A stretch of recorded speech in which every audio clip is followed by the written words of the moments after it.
by Reem, and also I'd like to thank the Difference She Makes team, as well as an LFM team, and all the other stakeholders that have really, really come on board and joined us for this incredible, momentous occasion where we are all discussing access to justice for women in our different countries, for women in our regions, and I'm very humbled to be on this platform. Thank you very much.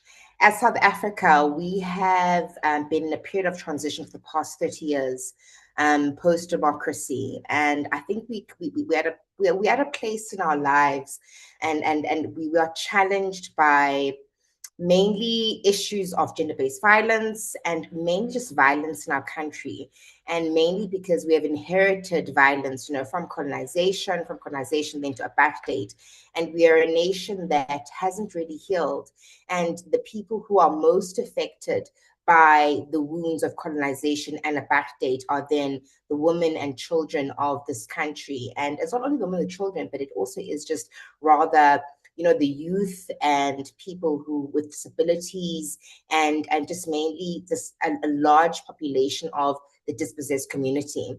And in this conversation that we had, in this dialogue that we had as a country, in partnership with NALFM and the Milgos Foundation, the Difference She Makes, we had these recommendations that we came up with. These recommendations obviously have context, and the context for our country is that post 1994 we've had to deal with the Domestic Violence Act, which was then established in 1999, which was an achievement for us, because domestic violence, as in Cameroon, was seen as a family affair, a family situational occurrence that couldn't really be intervened by the law.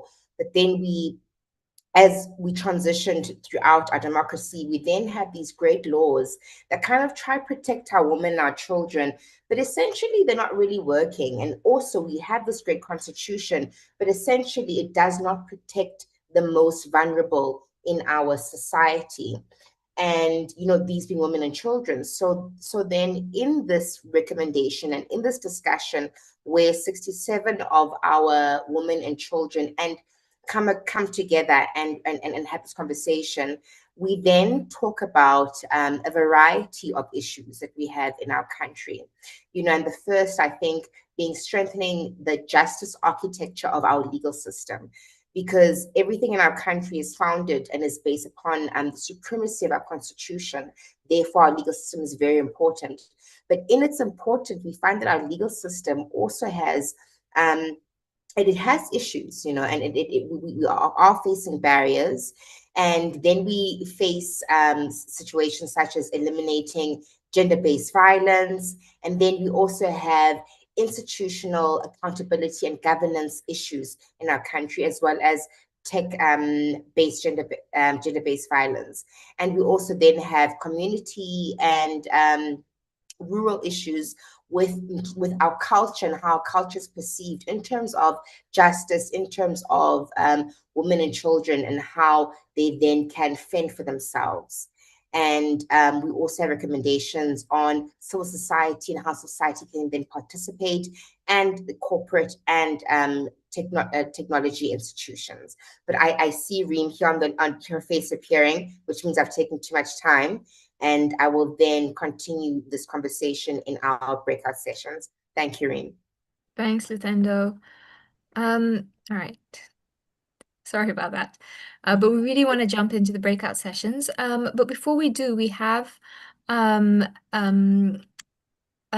Cheryl Ainalem, who will be speaking to us and sharing with us where she sees as UN Women seated within the African Union, where she sees openings for feminist influences in the African Union's current language, and where the ground is slipping, but also opportunities for us to really push these recommendations that we're going to be co-creating together and adding onto the Africa position that was shared via email further leading up to CSW. So without further ado, over to you, Bele. Thank you so much, Rim. I hope I'm audible. Thank you so much. Thank you. Good afternoon, colleagues, and good morning, wherever you are. Thank you so much for Nala Fame, and also thank you so much for all the partners who have been involved in this consultation. As you and we are be very much happy to share the experience. How does it looks like the Africa pre-consultation on the PCSW, and how did they reach in the Common Africa position, and also some of the outcome the recommendations, and that was included in the Common Africa position. So Rim, if you allow me, I can turn off my camera, but there is a slide that I want to share. So that's fine. Okay, thank you.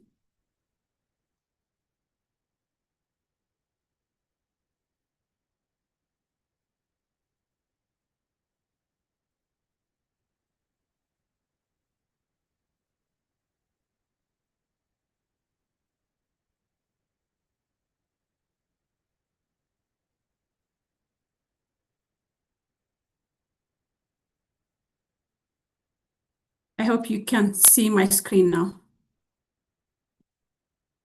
We can see Yes. it. Perfect. So I'm about to share with you like a journey that has been the AU member states have been taken through. So as UNMN, we have been part of the process in terms of providing thought leadership, technical guidance to the Africa Union, mainly the Africa Union Women and Gender Use Directorate, to make sure that the Common Africa position is based on the different level of consultation as much as possible, and based on the report that has come out from the AU, from the UN, from the international organizations, and also from other parties who have been continuously working and investing on this topic. So as you have been discussed previously, I don't want to take you back again. It was about the Commission on the Status of Women, CSW70. It was clearly indicated the priority team was focusing on justice, but the review team for this year is going to be on women's full and effective participation and decision-making in public life, as well as the elimination of violence for achieving gender equality and the empowerment of all women and girls. So for this year, in terms of the consultations that has been made within the Africa Union member states, there was a prior preparation have been made. So the first preparation that has been taken was there was a background document have been developed. So this background document was focusing on women access to justice in Africa, was drafted to frame the discussion during the expert and ministerial level meetings. So basically this background document have included how does it looks like the regional trends, the relevant state obligations, and the existing legal frameworks that we have in the continent, and also how many countries have been ratified those legal frameworks, where we are in terms of the implementation, what policy gaps that exist in the continent, where are we in progress, which countries have been progressing well, which is not, and what are the bottlenecks and what are the challenges. And based on this analysis, what is the recommendation? So this background document covers this analysis, and it was basically the basis for the consultation that is happening here in Addis Ababa, the first consultation at the expert level and also the consultation at the ministerial level. So in addition to that, we have been doing sub-regional and regional CSO and use consultation in collaboration with Feminet. So there have been 5 consultations with at the sub-regional level with North, West, Central, and Eastern Africa. And these consultations, the regional level consultations that is engaging the civil society, the women rights organizations, and also a dedicated consultation organized with the youth networks and the community level actors to just get their voices, the same as that Nala Fame is doing now. So to get the experience, to get what was the challenge on the ground, and also what regional evidences are and lived experiences are there, and what are the proposed recommendations from the civil society and from the youth side. So this also incorporated in the background document as a desk review or as a primary kind of data that feeds to the background document.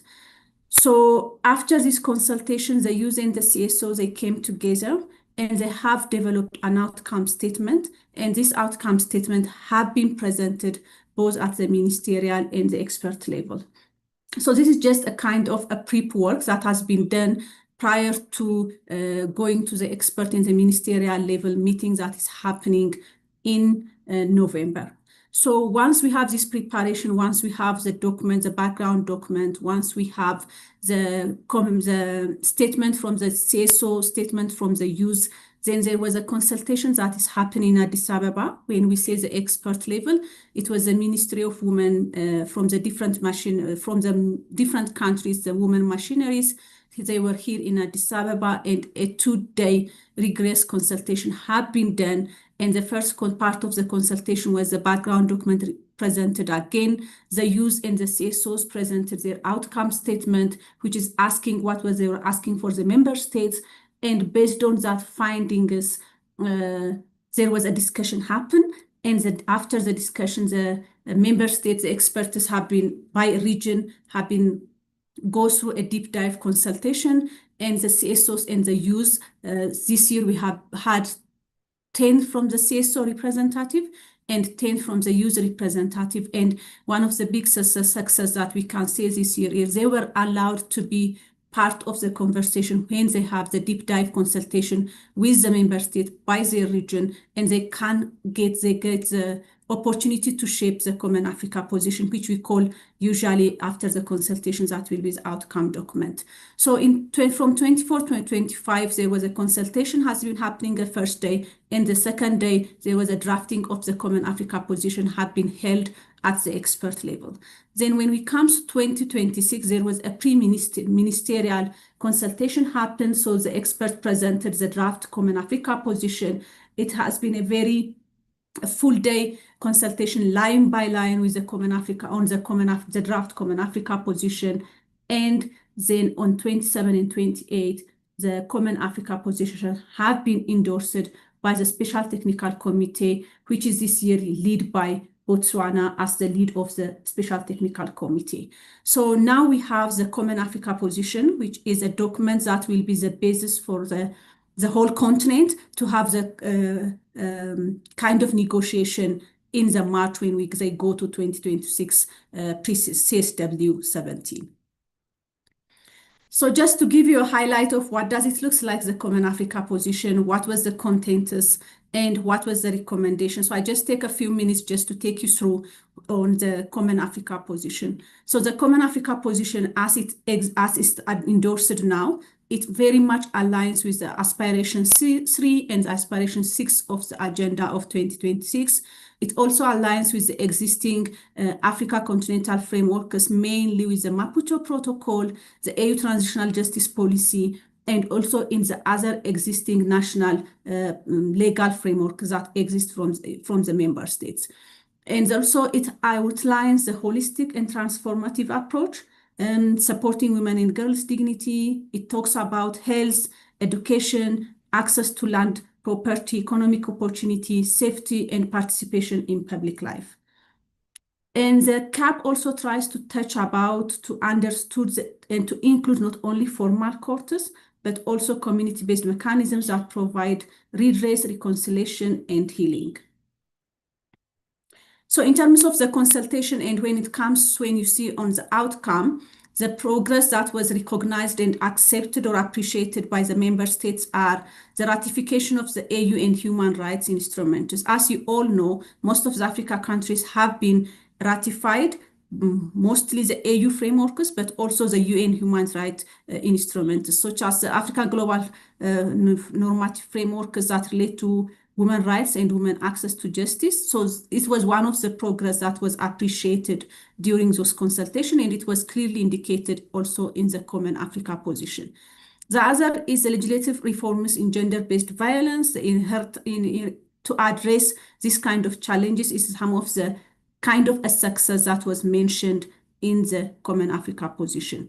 In terms of implementation of targeted measures, so there are some good experiences from the different countries or member states. It doesn't reflect maybe even kind of distribution, but some member states or some countries have progressed well in terms of access to justice, such as having a one-stop centers, a specialized GB courts, mobile courts, digital case management, survivor hotlines, strategic litigations, and gender training for justice and officials. So it was some of the areas in the Common Africa position that has been appreciated, the effort that has been put by the member state with the support of the different actors.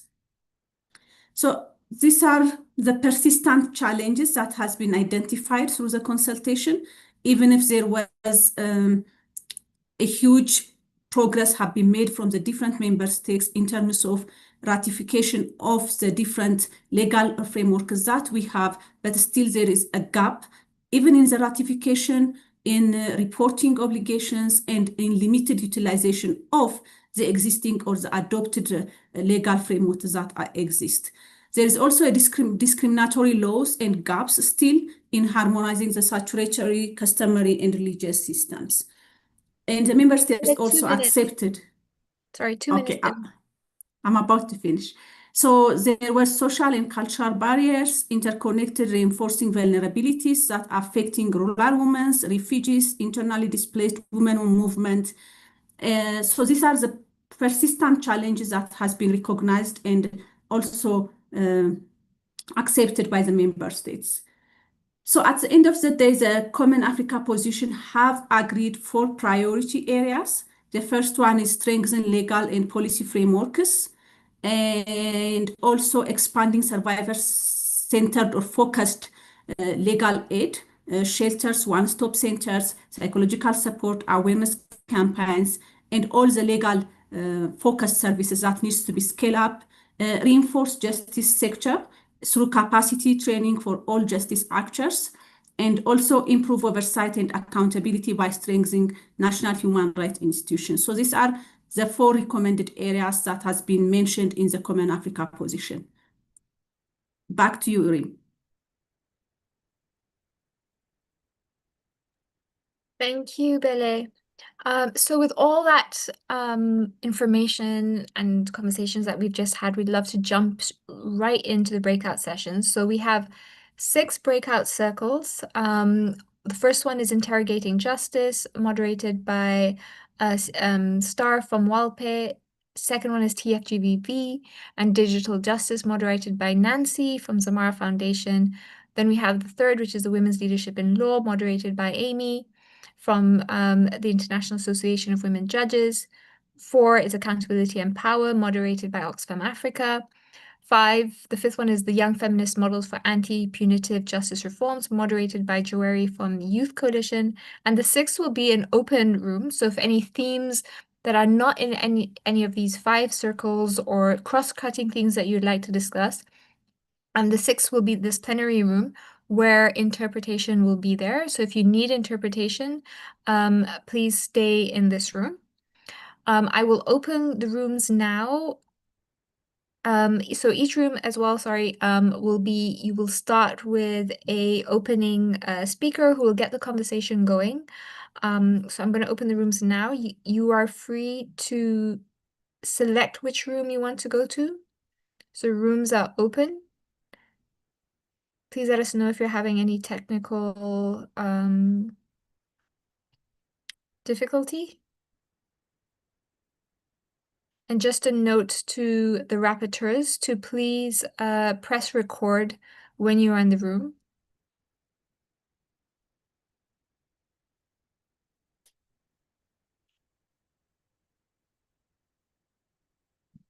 Okay, see everybody's moving. Please let us know if there's anyone who's having issues.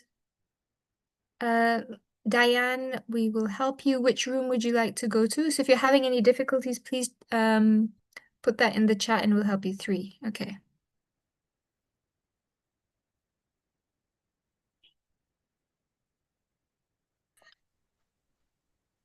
Room, Rim, sorry, I don't know if it's normal, but I'm still here. Okay. All right. I'm going to assign you Jakumba.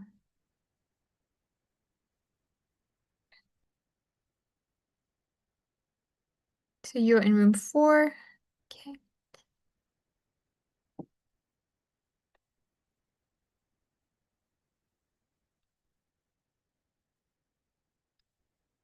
And as you enter the room, you can just jump into the conversation. Is there anybody else who's having trouble? Okay, Kifaya. Yep, I see you've gone. All right.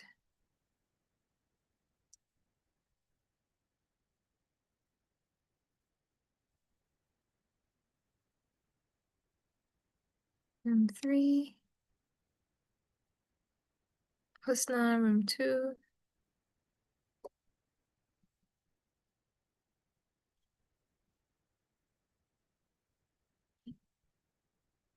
Salem, room 4.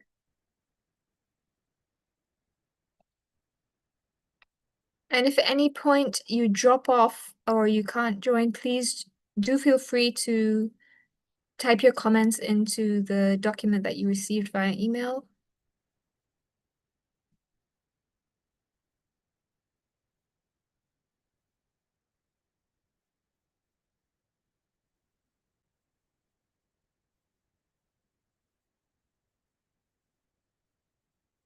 Allah wants to join with Samia, okay.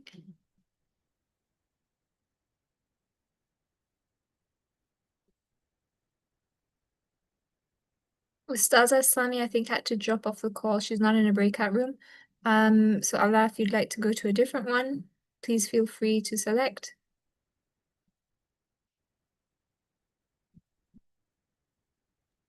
Reem, I just suggested that we can have a conversation on peace versus justice or accountability, which comes first. This could be the room has no title. Okay, great. Okay, so Allah, you I'm stay in this room. So if we're staying in that room, we're going to start just now. I'm just helping everybody move, and then we will begin. But Ustaza Samia, you can start the conversation as I move people. Now I'm in the separate room, or will be living No, in the here, main. in this main room, yeah, where we are right now. Okay. Who is else with me? Everybody else that's here is with you. And there is interpretation, so if you Yeah, want I think Safa is talk about accountability. Yeah.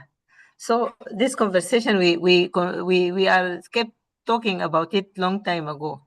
So Safa, can you join us in this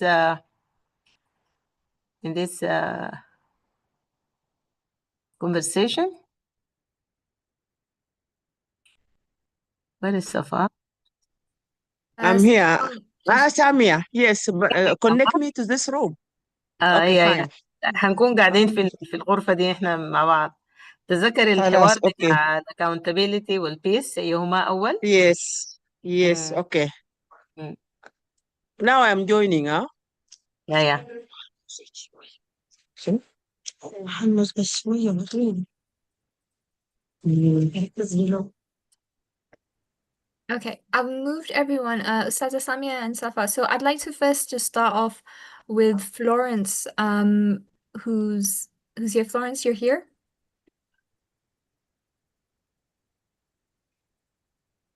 me bring my tea. Yes. What?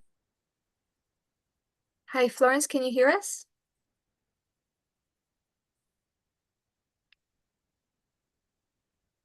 Who's Florence? So Florence is our opening speaker. She will.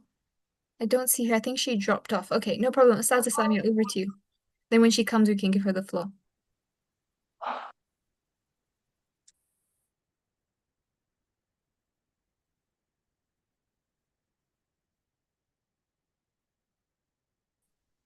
We are very few, huh? We are how many?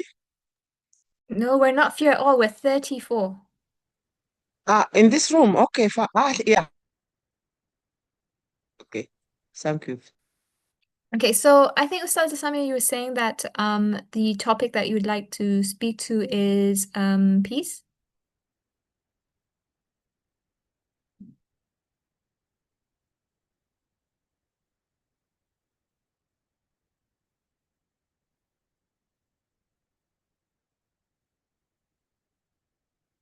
I think Samia can start for me, okay? Or I think she who's the dropped off, moderator? so Who is? you can start. So I'll moderate. I think, oh, she's on mute. But Reem, you so are far, yeah. moderating. Yeah. We can just jump in. So we want to speak to like what change is needed, what is the challenge, and who must act, and how progress should be measured. So I'm going to put this in the chat. And this is essentially how we will also report back, and be able to more in a tighter way feed into the declaration.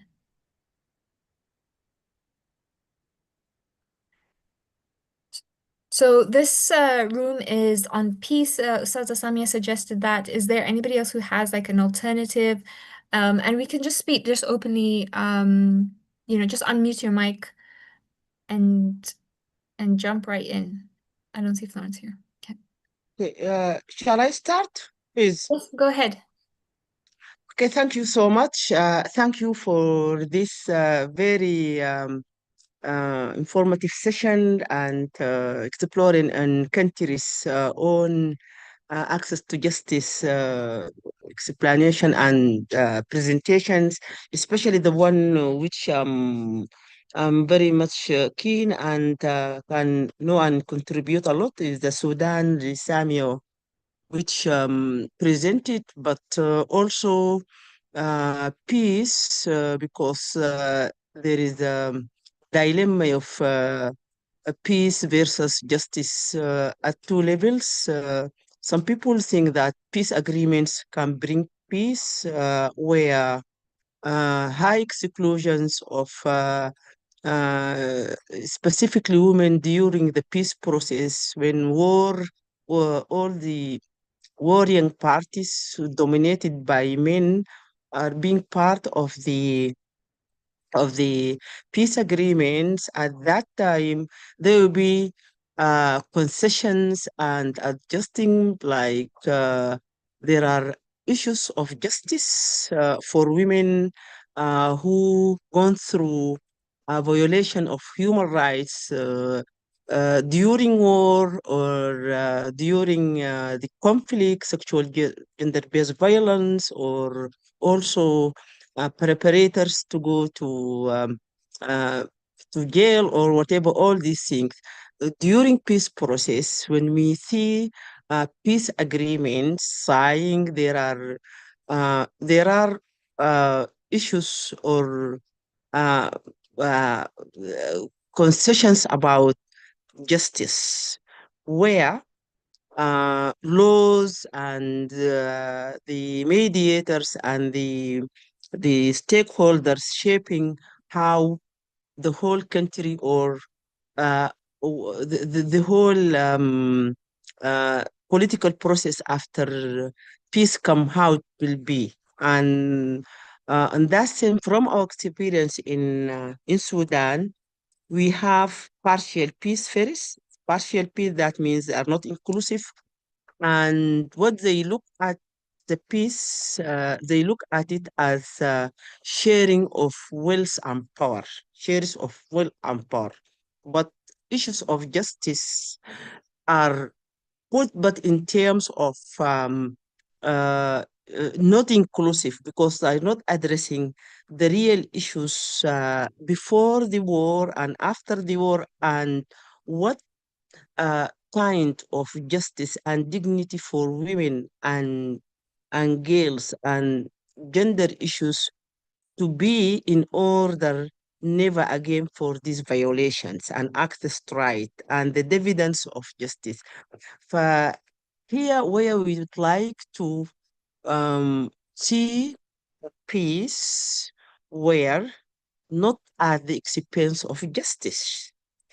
For example, if we have like humanitarian issues, but the justice issues, that peace would like to see laws and a mechanism that um, uh, giving the rights for the women and girls and who have been undergo into sexual based violence, other violence, can have that right. It needs to be that clearly.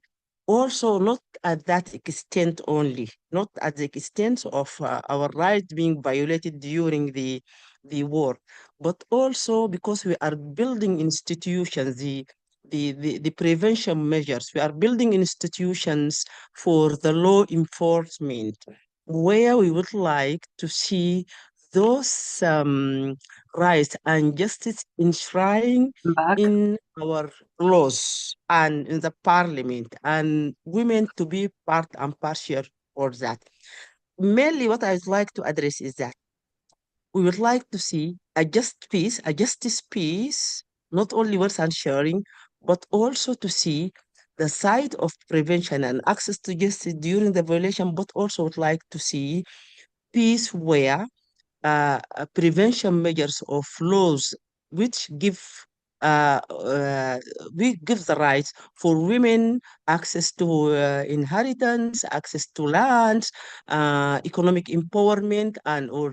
Not peace with what we see the conflicting party just agreed in concessions that maybe at tolerance and amnesty for the perpetrators, and then they will come. This is what I would just like to contribute in this. Thank you. I'm here, Back. Sorry, I missed your speech so far, but what I heard from you is about what type of peace that we want to see. And for me, we can't attain justice unless we have a strong gender-oriented peace accord. And within this peace accord, we need to stipulate clearly that accountability is something can be optional. And I think the transitional justice format can pave the way for justice from the eyes of women, because as we see now, as Madam Amna, I think the video that you have sent, Aya, in the group, that she's talking about the inconsistency, and for me it's not inconsistent, it's schizophrenic. How come the international community is pledging money on empowering women and supporting and holding the flags of equality and justice, while they are, when peace talks come, they just invite men, and not all men. It's men with guns. So I think we need to address this, to have peace accords and peace agreements where women can play a role, a significant role, and within the peace agreements, that we can stipulate what kind of justice that we want to see on the ground. Over to you.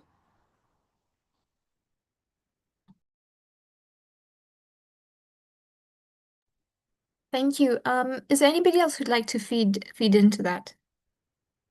And maybe like specifically, even like across countries, what is the challenge, and if we can also think around who must act and how progress should be measured.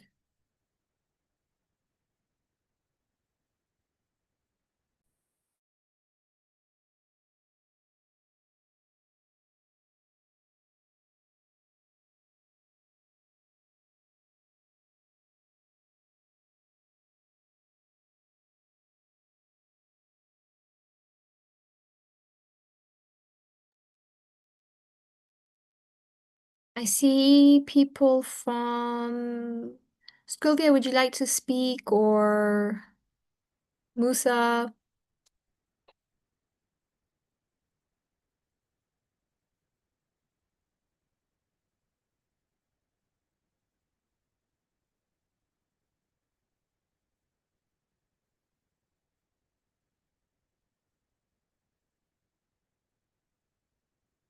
Okay, so to capture that, Safa, okay.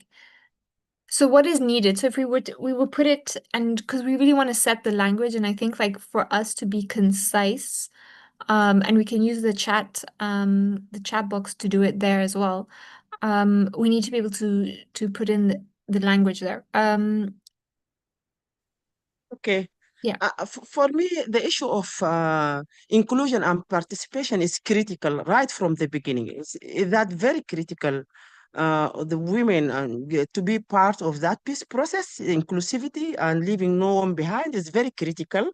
If we would like to include uh, if we talk about transitional justice, definitely the victims supposed to be there. If you talk about access to justice, and if we talk about the international covenant for um, for economic and social right, uh, the issue of participation and engendering the peace process is critical in that. Yani, we cannot attain peaceful, we cannot have a justice peace accord and gender perspective while women and girls are outside. This is one things. And then again, we will talk about the architecture or how to design the peace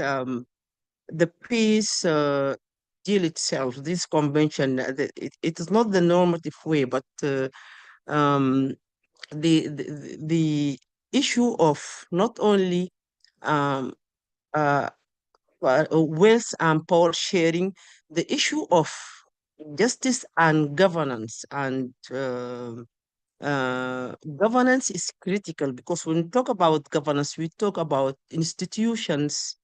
All the institutions reinforce law, and these one are also critical if you would like to have like a structure for uh, a sustainable gender and justice peace.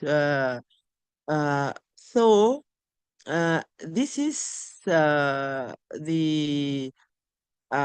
at all levels, not only at the national and international and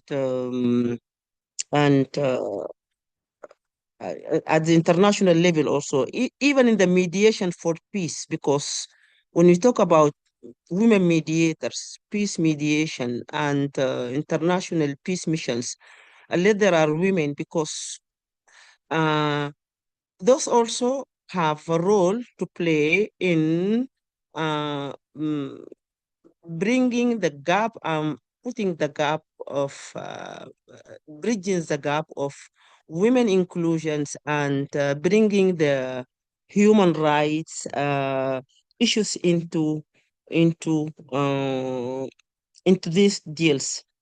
Maybe this is my contribution, at least participations right from the beginning for women at all levels is very critical in to engender the peace process and have access to justice. Thank you.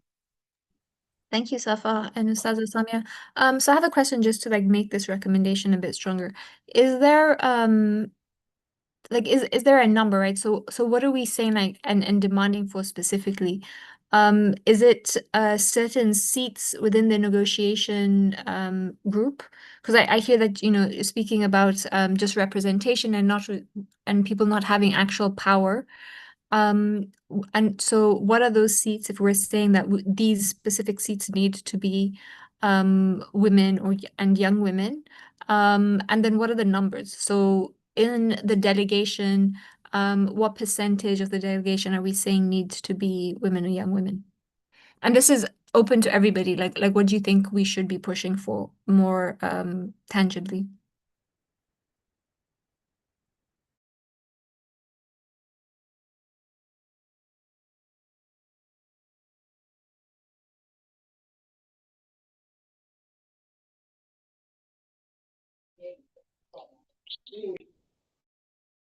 We need not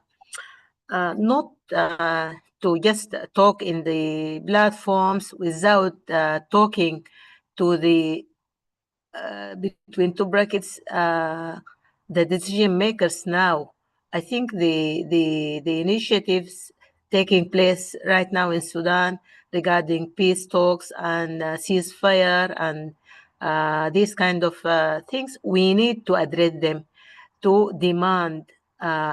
We just write manifesto and send it to them and ask for meetings, face-to-face meetings with them to tell them about our demands. We can't just say this in the open air without addressing the people who are now shaping the peace in Sudan.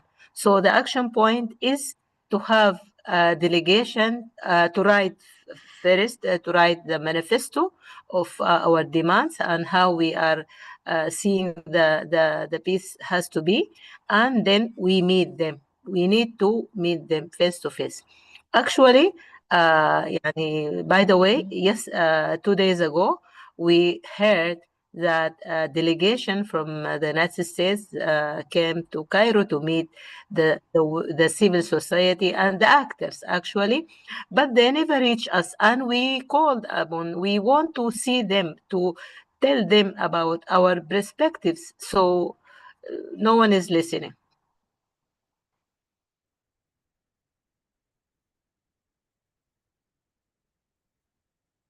Hello? Yeah, thank you for sharing. Yeah. So how do we turn that into a recommendation? What do we want the wording to be? Mm,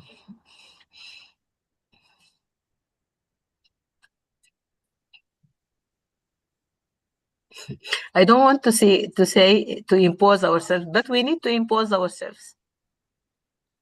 This is ours. Yani, they can't write any peace agreement without in our absence. Yeah, no peace in our absence. This is the small talk I can phrase. No peace without our answers. Okay.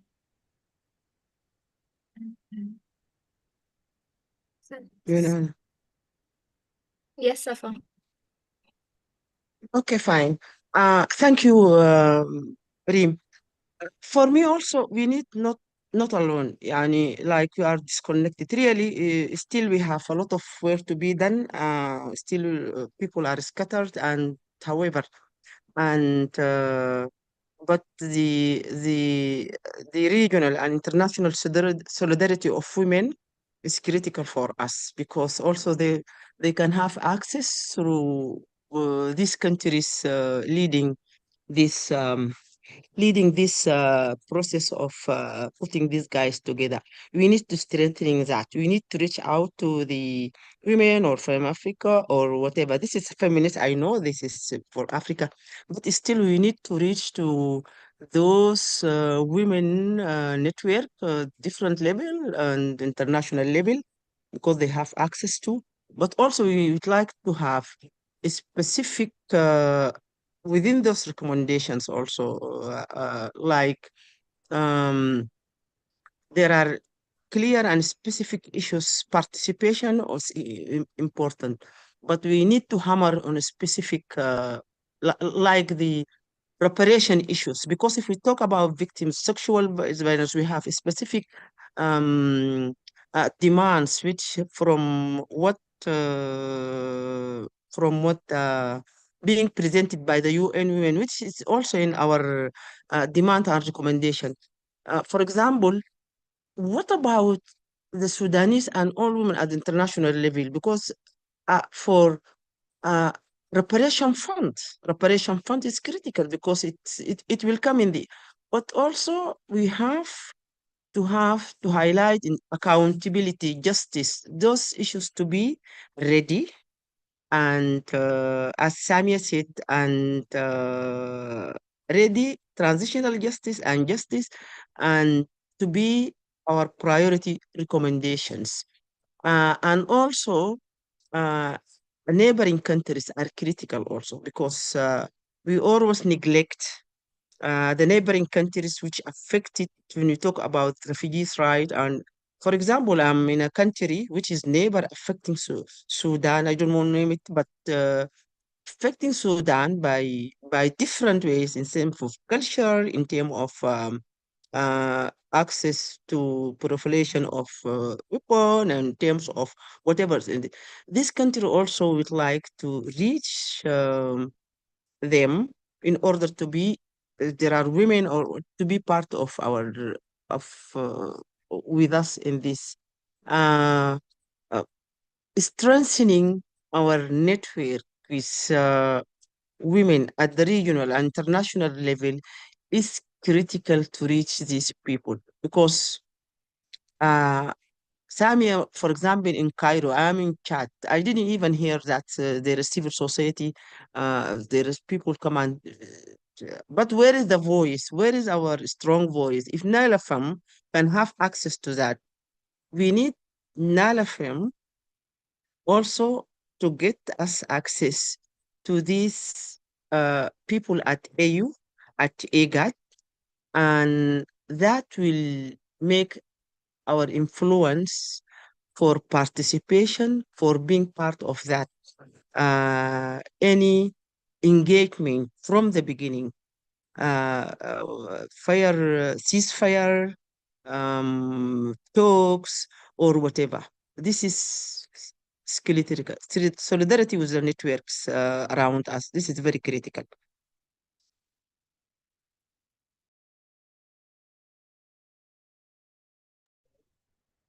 Thank you, Safa. I'd love to hear everybody else as well.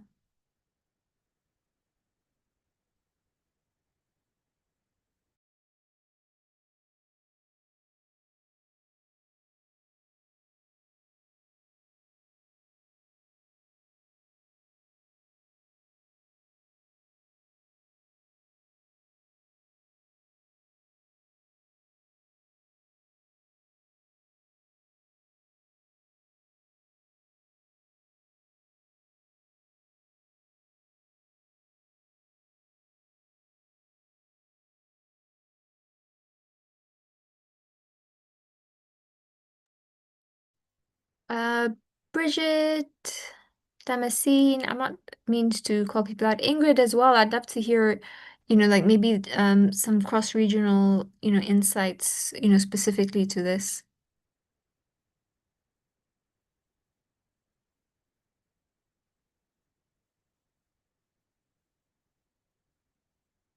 Yep, go ahead. Yeah, my name is Bridget Kumwenda, and I'm from Malawi. So yeah, I'm just joining this meeting. This is the first time I'm joining this meeting, and I got the link from the difference she makes. Yeah, so it's actually a learning experience for me because yeah, I'm a feminist from Malawi, and the issues we have this side are really different. And I'm just happy to be hearing from the experiences from the other parts of the country. So today, being the first, familiarizing myself with these the issues which are being raised here. Just taking the time to learn first, and I think I can join the conversation later. Thank you.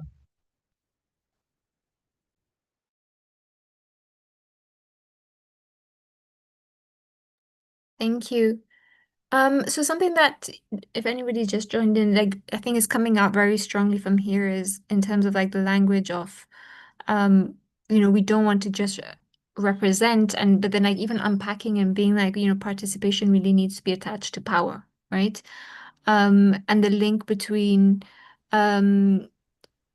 participation, power, and also and then justice, right? That leading to a just conclusion, a just peace process, and a just peace process really being one that is informed by women and their lived experiences, but also women who understand and who share and who have feminist values, who are able to input this language as well into peace negotiations.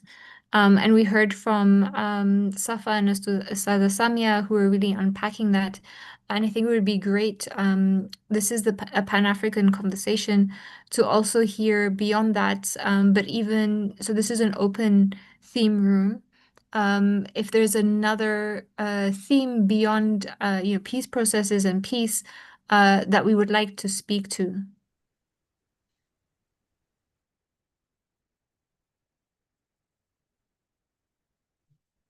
Boa tarde. Conseguem me ouvir?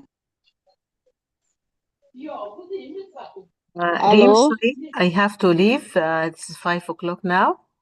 I have another commitment, like I said before. Okay, thank you. So, thank you. Thank you so much for the very informative and useful conversation we had this afternoon. Okay, bye.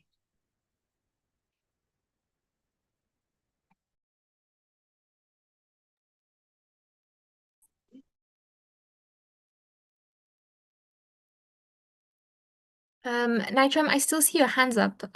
Would you like to say something?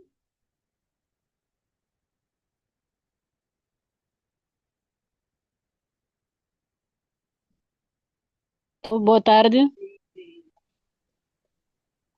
Alguém me ouve? Yes, we can hear you. Yes, there is interpretation. You can speak Arabic. Obrigada. Eu sou Naintre, sou de Guiné-Bissau. Primeiramente, eu gostaria de agradecer por ter essa oportunidade de estar aqui com mais mulheres e mulheres africanas. Gostaria de trazer um pouquinho da experiência da Guiné-Bissau e também um pouquinho sobre como é que a gente vê a questão de paz aqui na Guiné-Bissau. Atualmente, a Guiné-Bissau está vivendo uma crise política e que, nesse momento, tudo está inseguro. Não sei se vocês estão acompanhando o que está acontecendo em Guiné-Bissau ou não estão também acompanhando. Mas eu acho que a questão de paz tem várias dimensões, tem várias camadas para a gente falar de paz. Porque quem não tem liberdade de expressão não tem paz. Mulher que não tem liberdade de se escolher com quem se relacionar não tem paz. Uma menina que não tem liberdade de escolher se deve estudar ou se deve ir ao casamento, uma coisa que se tem muito aqui na Guiné-Bissau, também não tem paz. Então, eu acho que existem várias camadas se a gente está falando sobre essa questão de paz e quem pode falar de paz, porque também existe questão do lugar de fala, de quem pode. Hoje eu tenho a oportunidade de poder estar aqui graças a algumas amigas que falaram sobre que vai ter esse encontro, convidaram a nossa organização para se participar. Mas existe uma coisa também que eu acho que a gente tem que fazer aqui no continente, porque nós, de língua oficial portuguesa, normalmente a gente não se participa nesses debates porque muitas das vezes a língua é um entrave. A gente não fala inglês, não fala português, não fala francês, muitas das vezes a gente não consegue se participar e acompanhar os debates, às vezes as coisas também não chegam a nós para a gente poder se acompanhar.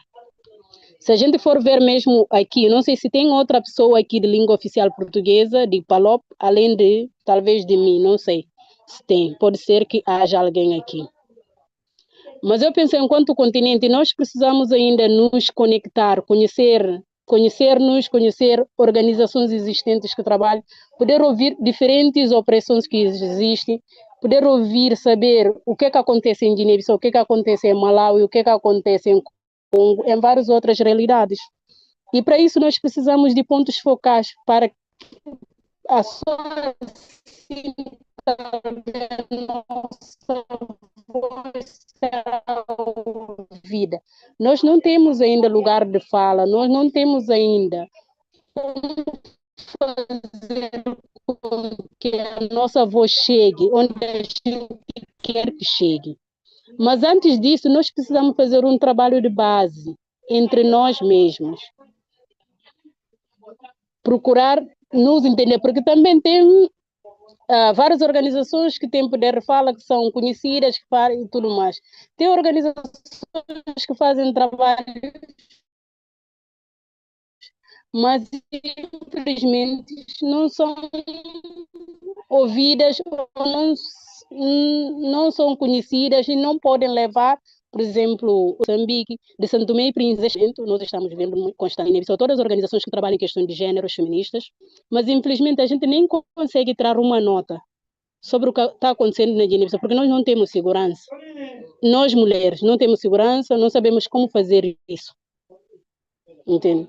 Então, estamos aqui numa aflição e queremos também que outras mulheres de outras partes do mundo nos acompanhem também nesse momento, que possam para a gente poder ter, pelo menos, uma saída nesse momento. Eu vou parar aqui, eu acho que eu falei já muito, mas é que nesse momento estamos num momento, eu posso dizer assim, de conflito, sem liberdade de expressão, sem nada e tudo mais aqui no meu país. Obrigada. Obrigada, Nitram. I think interpretation stopped a little bit, but from what I picked was really the conversation of the injustice of not being able to connect. And like one of those injustices has been proliferated or really enhanced because of this language injustice in terms of not being able to have forums which bring us together, which have interpretation. So shout outs to all the interpreters on this call for helping us do that. And with that is the injustice, I think you had said, on not being able to share and be in solidarity, and learn from each other, but also being able to advocate with each other, which comes from again this barrier or this colonial remnant injustice. I hope I captured that. Thank you so much, Nitram, and thank you for being here. Is there anybody, I think the breakout session is about to end, but is there anybody else who would like to jump in before we end and go back into plenary?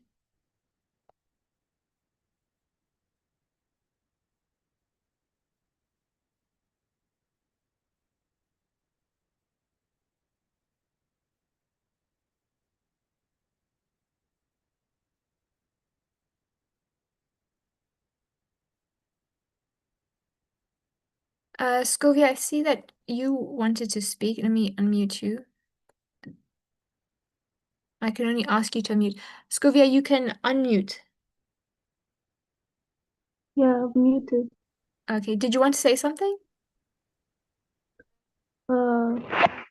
Me, I had a question before, just that I wasn't given a chance. Normally, when I was going to go for campaigns for as a woman empowerment in my university, they used to tell me, don't be a feminist, instead be a woman empowerment. So I would like to know, what is the difference between being a feminist and being women empowering? So I would like to know more about that. What I know, most of my fellow people like of my age or from the same school, they don't really understand feminists. They think being a feminist, it is only considering women and supporting only women. So what do you say about that? Thank you. Thank you for that question, Scovia. Is anybody who'd like to jump in with that question?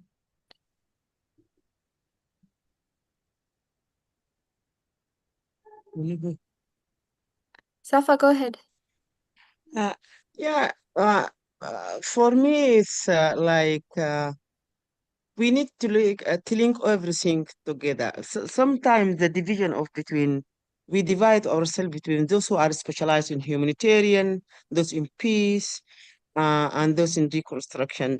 Issues of, for if we would like to attain um, gender justice for women, it is a holistic approach. يعني, using 1325, it is not disconnected. If we see the 5 pillars or the 4 pillars of transitional justice, they are interlinked. So, as feminists or as women moving ahead, there are no disconnection between humanitarian, protection, prevention, and we would like to bring this nexus, the three nexus together of the um,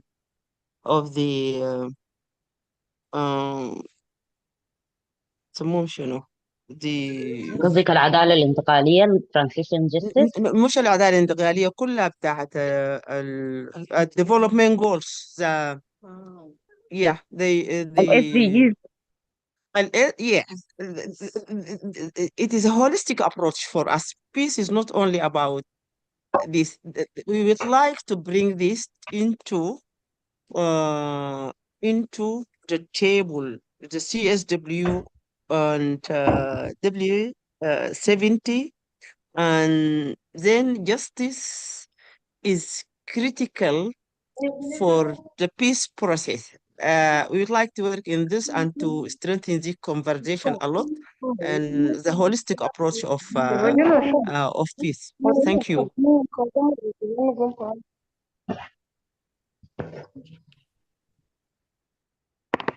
Thank you, Safan. Thank you, everybody. Welcome back from the breakout sessions. I see we have a bit of a technical difficulty.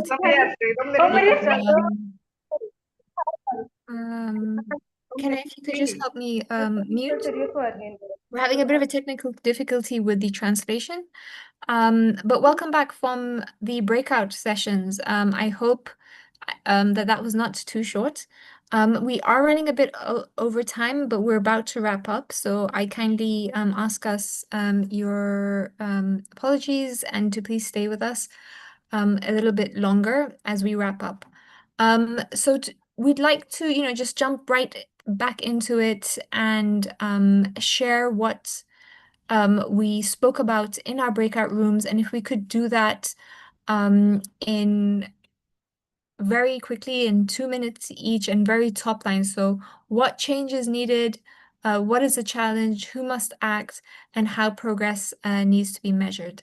I'll hand over to the circle 1, Star.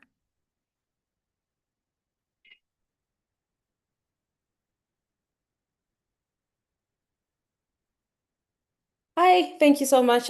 So I took over from Star. She was not able to attend. This is Jessie Chiota from Mope Africa. So under challenge, we had quite a discussion.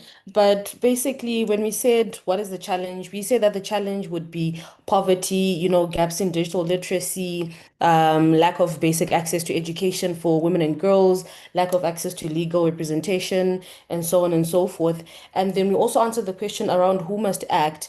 And we said that we need to have males as allies because we can't reach the gender equality agenda and equal representation of women without having men involved in the process. They also happen to be some of the most powerful gatekeepers within the spaces. So we need to have them on board. But then we also need to factor in the issue of behavioral change. So knowing that men are inherently patriarchal, well, some of them who are not gender champions, it's important for us to know that we can't expect them to be part of the movement building towards the change that we want to see unless they are really convinced that the agenda is in everyone's best interest. And then we also say that the state also needs to act. So when we say the state, we don't mean the institution, we mean the individuals who hold power, because eventually they're the ones who are accountable, they're the ones who can get things going, they're the ones who've got influence. So they also need to have undergone behavioral change. So we can't expect, the government as it is right now to do it, because already we've got countries where there are laws and policies that support women, but then there's zero implementation. So we need to start looking at the shifting of attitudes and perspectives in order for us to start reshaping our narratives. Thank you so much for that. I'm going to put that translation for the Portuguese speakers into the chat box in a little bit, but I'd like to hand over to Nancy from Zamara Foundation. Okay, thank you so much. Also for our side, we had an overflow of thoughts, but I'm going to be just really brief in terms of the key things that came out. So the key challenges, the key problems is that one, there's the digital repression, and then there's the lack of accountability for tech platforms within our countries, and the laws and policies are not just holding them accountable at all. And then the fact that also digital harm is borderless. So those were part of the problems that, in a nutshell, were brought up. And then in terms of now what change is needed, or what then can we say is needed, and who also must act. So for who must act, we acknowledge that within ourselves, we are the drivers of change, and that we can be able to infuse the change that we want to see as feminists, as activists. But then beyond that, the states are also responsible for criminalizing technology-facilitated gender-based violence, and also just be able to fund the task force around just ending technology-facilitated gender-based violence. And then also at the regional level, also acknowledging that the African Union also has a part to play in terms of adopting and enforcing policies on technology-facilitated gender-based violence, and also just linking to the frameworks or instruments that are already available. For instance, the convention, which is, also another story. But then also what change is needed, and what already works. So the change that is needed is that first we need to acknowledge that technology is a space and a site for violence. So one, we need to just acknowledge that is the truth, and that then leads for us to make decisions or make policies and laws that actually speak to this reality. And then adopting or harmonizing legislations around technology-facilitated gender-based violence. And then in terms of what already works is that there's commitment to defining and prosecuting technology-facilitated gender-based violence. And through also conversations such as this, it means that we are also more aware of technology-facilitated gender-based violence and how it's impacting the lives of women and girls of Africa. And that there's, continuous effort to just bring this information to the fore, especially within the movement, but also without the movement, that is also a challenge, that this information is not actually found outside the scope of feminist organizing or feminist mobilizing. And then also there was one thing around mobilizing and coordination within the movement as a very powerful tool that we can leverage to be able to have these conversations around technology-facilitated gender-based violence. Because as we are right now, we acknowledge that it is indeed it's a cross-regional issue, and it is affecting all of us. And so with that, then it needs for us to continuously mobilize or organize in a way that is very intersectional, in a way that speaks to our diverse realities across the continent. Yeah, so I think I've gone so fast, but that is what came up. Thanks. Thank you so much for that, Nancy. And no problem. We had rapporteurs in each room, so hopefully we've been able to capture it, and then that would feed into the declaration. So I know Amy had to drop off from the Circle on Women Leadership in Law, but is Radwa, are you able to feedback very briefly? Yes. Okay. Today our discussion highlighted the urgent need to strengthen women's leadership in law by addressing systemic barriers, not just individual effort. Institutions, legal, political, cultural, and media must work for women, not against them.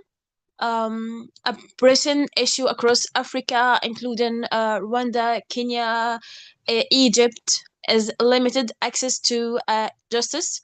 Women in underserved areas often face challenges in cases such as divorce or gender-based violence. Lawyers must be encouraged to advocate for women and connect with them with initiatives that guide them through the legal system beyond traditional norms. Governments should also provide legal support for women who can't afford it, rather than relying solely on NGOs. We also recognized how cultural expectations and societal norms limit women's leadership. Women often face career setbacks due to caregiving responsibilities, and performance metrics must account for these realities. Flexible work policies and shared family responsibilities can help women balance professional and personal roles effectively. Families play a pivotal role in fostering future women leaders by teaching rights, encouraging education, modeling equality, and creating safe spaces. Parents can empower girls to lead with confidence. In conclusion, advancing women's leadership in law requires systemic reform, supportive families, and accessible justice. Progress should be measured not just by the number of women in leadership positions, but by the effectiveness of laws, institutional support, and real success stories that allow all women to thrive. Thank you.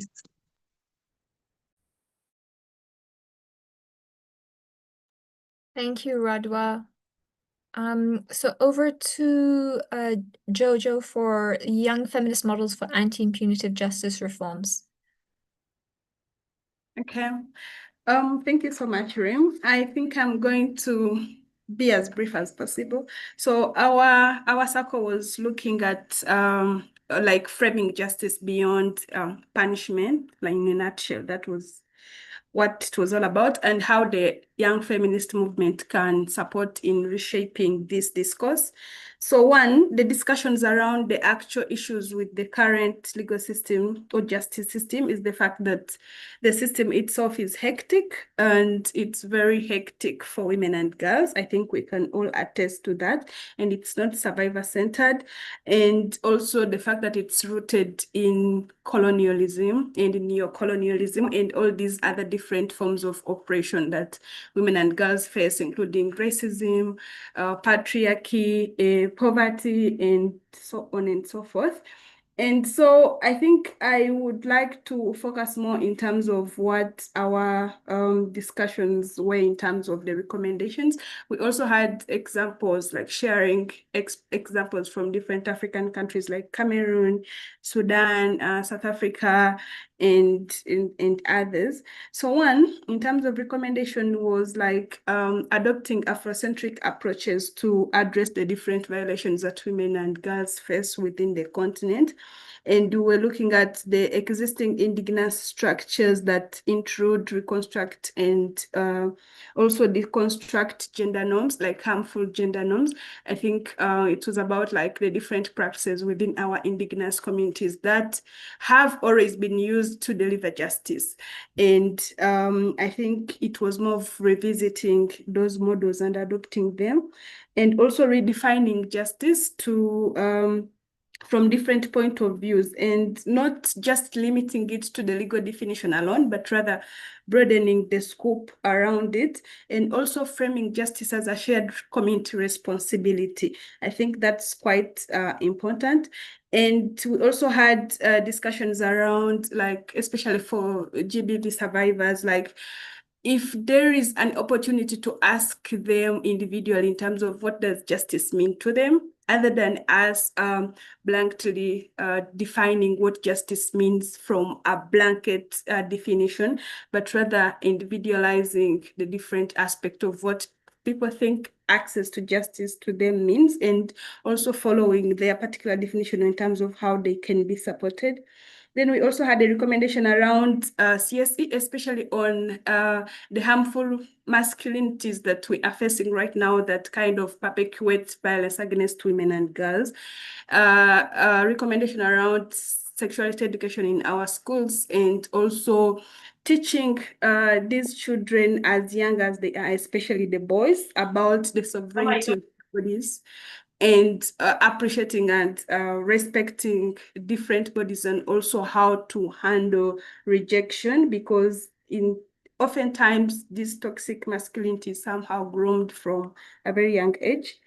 And then I think the other one was around working with the community gatekeepers, because we realized that most of the alternatives that we are recommending are like they are influenced by the community leaders, like community gatekeepers, cultural, religious leaders. And we also had experience sharing in terms of those that are already working with some of these community leaders, like in Cameroon, working with the Queen Mothers and giving them value clarifications and attitude transformation trainings, and incorporating feminist perspectives in these trainings so that they are then carried into the local council discussions and structures.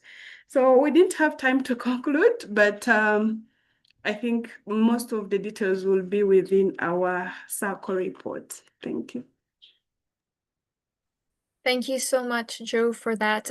So I'll jump into breakout room 6, which was an open room. And in that, what we zeroed in on was the conversation on peace. So there were two things that came out very strongly. One was that we're really speaking about we're moving away from just participation, especially when it comes to formal peace processes like negotiation teams, in terms of there being inclusion. And the slogan which came that there's no peace without women mediators. And yeah, there's no peace without our absence, so women negotiators. And the second one was justice, justice around language and how the division of the continent and our movements and our people based on language is an injustice in itself. And so there needs to be more concerted effort, funding as well for interpretation. And we thanked our interpreters and continue to thank our interpreters who are here with us today for this. But there needs to be more targeted and, better way for us to do this. So using technology, but then also for us to be more conscious and in terms of bringing people together across these language barriers. So those were the two that came out from that room. Thank you everybody for the input and for leading those rooms. I'd like to hand over now to Scovia Mbazi, who will officially hand over the Africa Declaration to Say UN. that, excuse me to cut Yes. you, but I believe you forgot our group. Oh my goodness, sorry, Jakumba. We tried to attract your attention in the chat, but please. Sorry. And I was trying to our use... rapporteur is 21. Okay. It's All important. right. Very important. Thank you. Sorry about so the room on accountability and power. Sorry, I was trying to use tech to translate. Okay, so sorry about that. Who's rapporteuring? Is Salim. it Rachel? Salim. Okay, go ahead.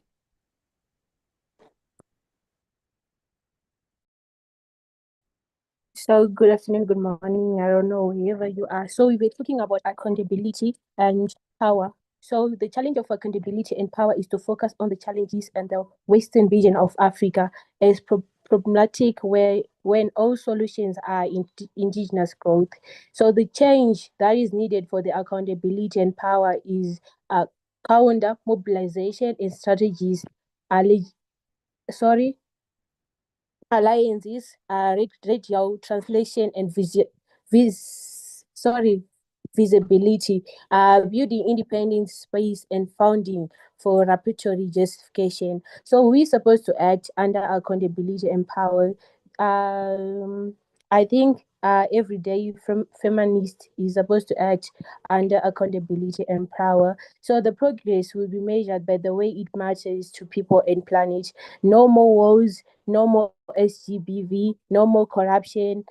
That must nationally develop efforts and other indicators of well-being of power and planet and everywhere in Africa and beyond. Thank you.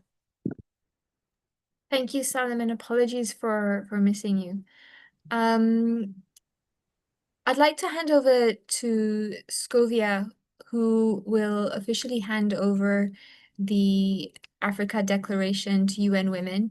Just before I do that, in terms of next steps, so everybody on this call and who registered has access to the Africa Declaration.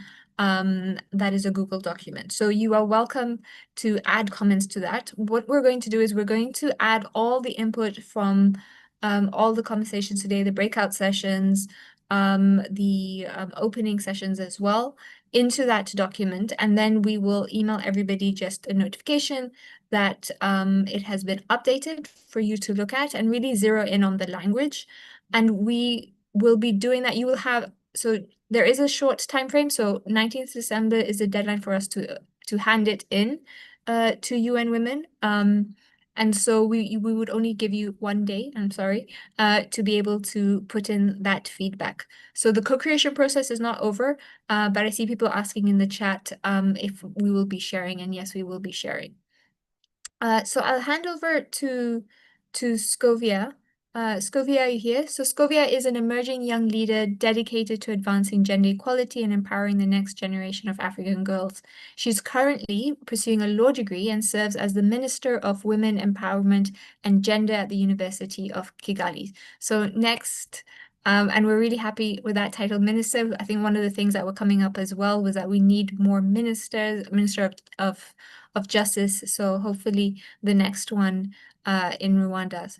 Scovia, over to you.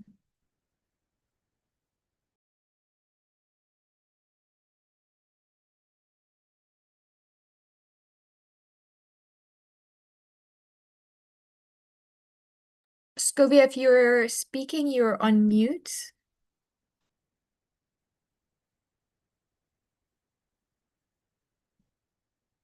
I've asked you to unmute.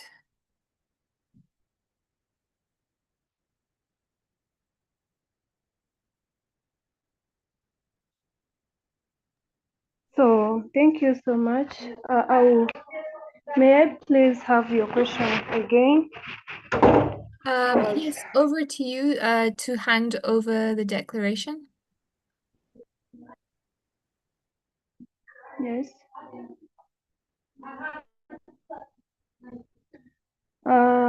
May I request for the question that you were asking about me?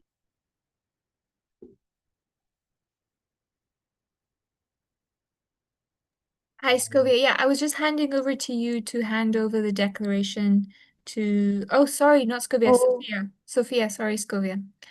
Sophia, I don't see Sophia. My apologies. Sophia, are you here?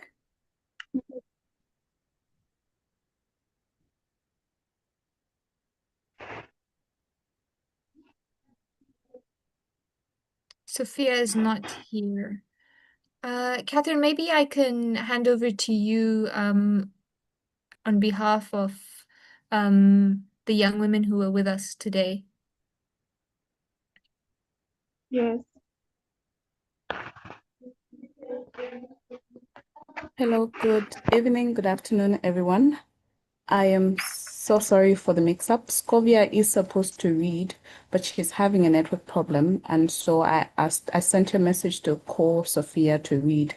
But if you don't mind, I can do the handover. But Scovia, if you're ready, please go on and read the document, please. Okay.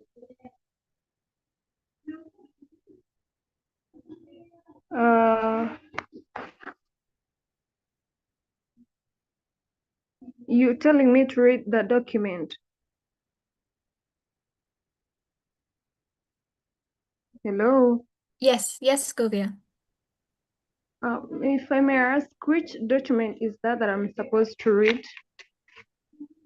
Catherine? So you're handing over, if you're comfortable doing it. I'm handing over.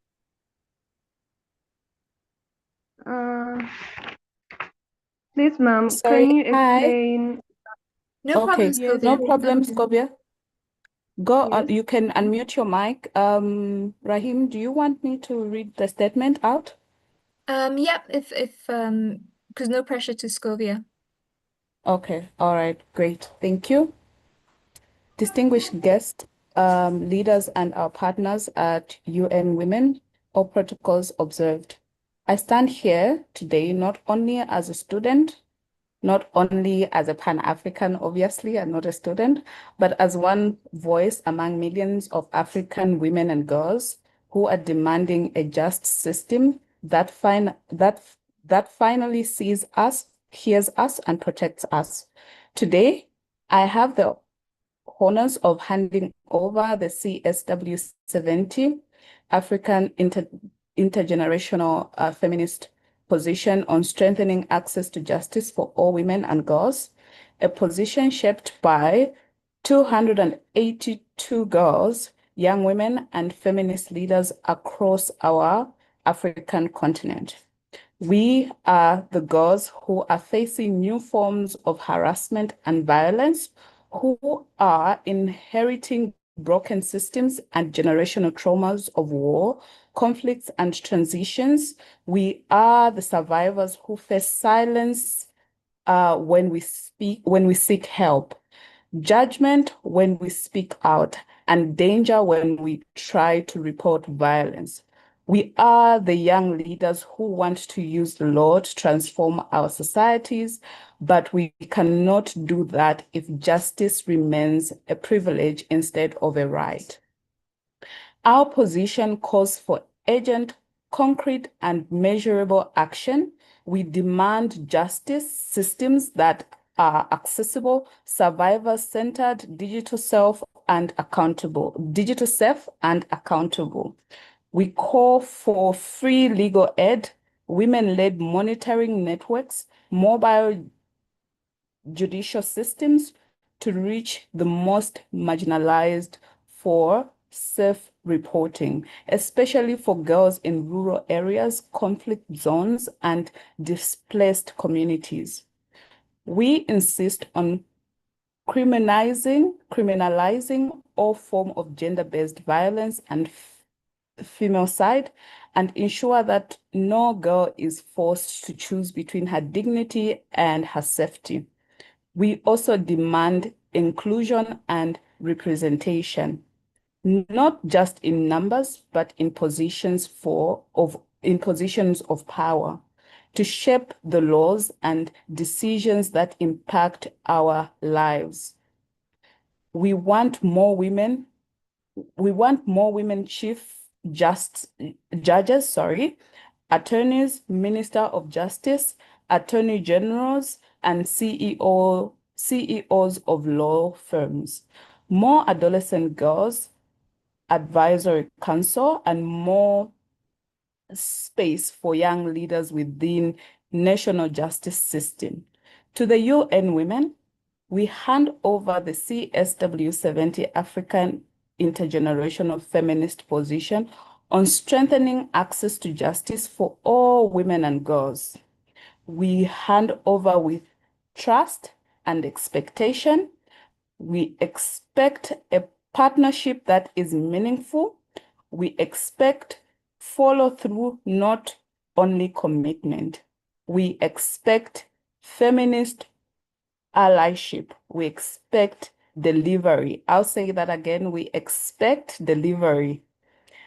At CSW70, we expect the voices of African girls. At the CSW70, we expect the voices of African girls will not be edited out, minimalized, or treated as an annex to the real conversation. We are the conversation. Today's handover is not the end. It is the promise for the dreams and dignity of African girls to shape the global justice system. On behalf of the Pan-African Adolescent Girls Movement, Nala Femme, the difference she makes, and all the partners and women and girls who have been part of this intergenerational dialogue series in Africa, I officially hand over the CS70 Africa Intergenerational Feminist Position to the UN Women. Thank you for receiving this. Thank you so much. Here you go, UN Women.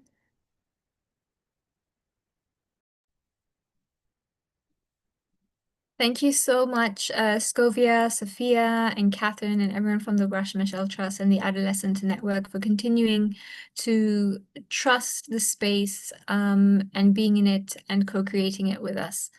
And thank you to our partners at UN Women. I welcome Sunita Kamina, Regional Policy Specialist for Ending Violence Against Women and Girls for UN Women's East and Southern Regional Office to receive the Africa position. Sunita has 20 years of policy and programming experience in gender equality and ending violence against women and girls.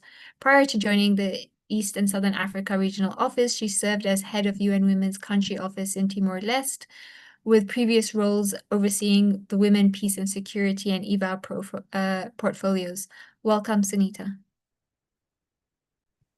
Thank you so much, Reem, and greetings. It's really an honor to be closing this really powerful Pan-African intergenerational dialogue on behalf of UN Women, East and Southern Africa.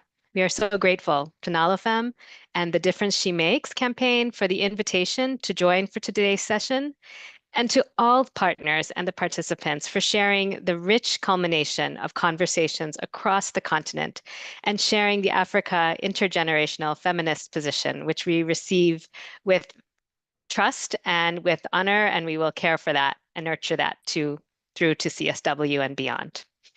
The focus on access to justice for CSW70 is timely, given the continued violations of human rights that women and girls face each day, both in the physical and online spaces. Access to justice and reparations was the 2025 theme of the African Union, and it is critical that the conversations which began this year on the continent continue into next year and build consensus around the solutions that can be taken, not only in Africa, but across regions. Many of the world's 61 active conflicts are occurring in Africa, and nearly a third of the 43 million people displaced globally are in the region, with women and girls, as we all know, disproportionately affected. The UN Secretary General's 2025 report on women, peace, and security noted that in conflict-affected contexts, women and girls' access to justice is nearly non-existent.